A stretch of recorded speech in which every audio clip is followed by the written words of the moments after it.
Ghana is to begin lifting her own gas to fuel the Aboadze Thermal Plant. The gas from Atuabo is part of a larger plan to improve energy supply and halt hiccups in the national supply grid.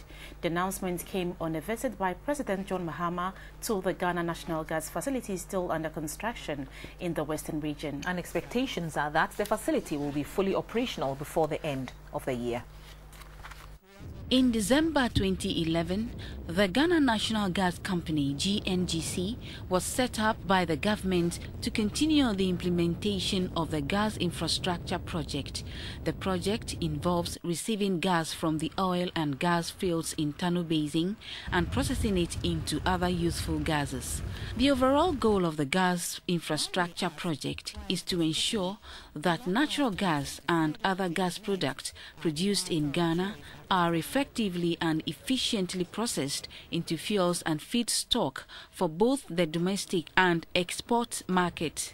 It is also to develop the Western region as a new economic growth pole for the country. The Chief Executive Officer of the Ghana National Gas Company, Dr. Sipa Yankee, said much progress has been made on the project and he is confident that it will be completed on schedule. The 45 kilometers offshore pipeline has been laid, is completed, we finished. All that we need to do is to tie it to the FPSO, to the flange of the FPSO, so that we can take the gas straight from the FPSO. And the other thing that is left is to do the hydro testing and then bury those you need to bury, and then gas will come from the FPSO straight to the plant. The chief of Atuabo, Amihir, urged the citizens to give the government the necessary support in its quest to develop the country. Thus, he said, is the only way the government can effectively meet the high expectations of Ghanaians.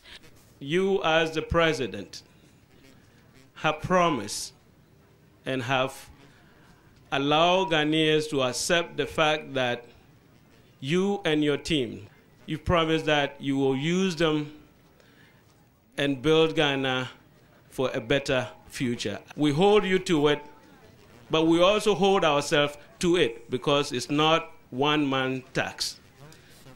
You can do it, but we have to support the work to be done. President John Mahama described the $700 million Ghana gas project as a critical one on the government's agenda. Sustainability of Ghana's energy supply ultimately is dependent on this project site where we are seated today, because this is the project that will give us our own gas that we can rely on 24/7, 365 days a year. Apart from the gas that is currently being produced at the Jubilee field, the adjoining field, which is called the 10 field, has also found a considerable amounts of gas. And then next to the Jubilee field, also towards the east, there's an ENI Vitol field that has also found a lot of gas. And the pledge I make to the people of Ghana is that by the grace of God, with the planning that we are putting in place, never again will this our land be covered in darkness, by God's grace. President Mahama also gave the assurance that compensation issues between the company and landowners in the catchment area of the project will be amicably resolved. He urged partners in the company to fulfill their corporate responsibilities so that there will be total development in the areas. Theodora Medeto, GTV News, Atuabo.